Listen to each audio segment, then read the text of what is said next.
Morning, everybody. It is currently Monday, May 1st, 7:47 a.m. Yes, this is a ladder. And I'm kind of hoping and praying that it doesn't buckle, because if it does, my laptop would break.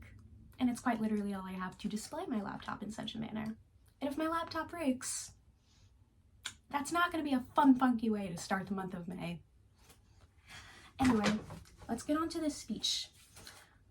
Think about how many times, either as a child or as an adult, you've seen something on social media or on the internet that made you think, oh my God, I want to gouge out my eyes.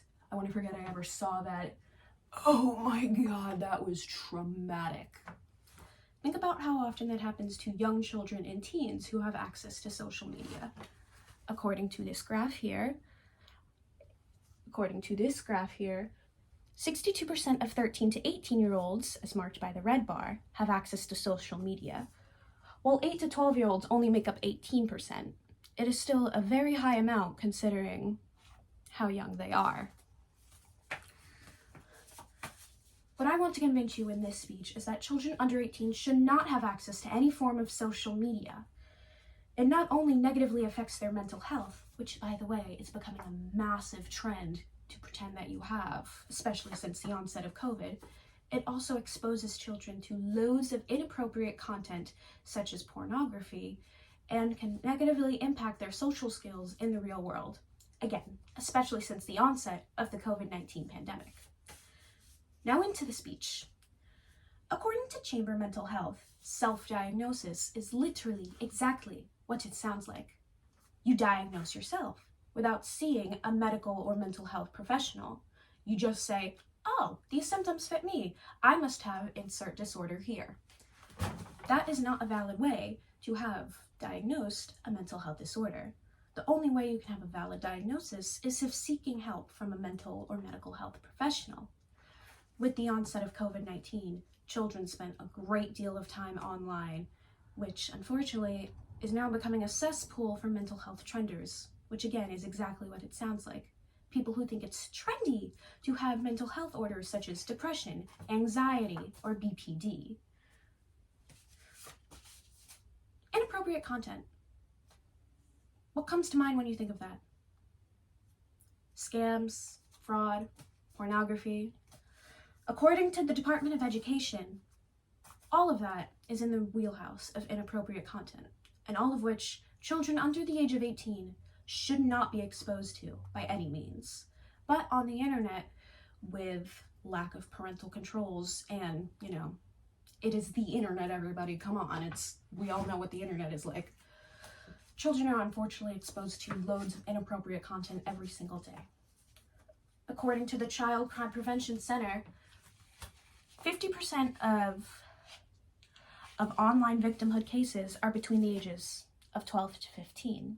Online victimhood is defined as one, falling victim to an online predator or groomer, which unfortunately runs rampant nowadays.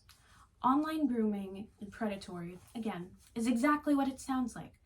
Someone, let's say, coming into your direct messages, trying to send sexually explicit photographs, or saying, oh my God, you're so mature for your age, you should be with me. Disgusting. Disgusting.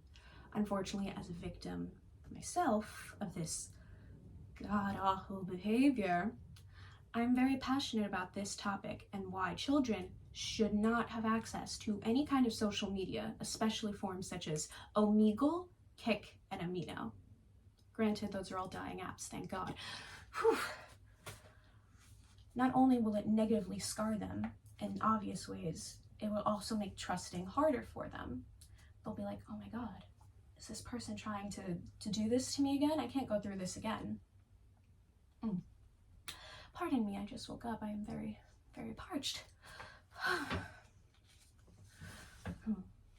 sorry, very tired.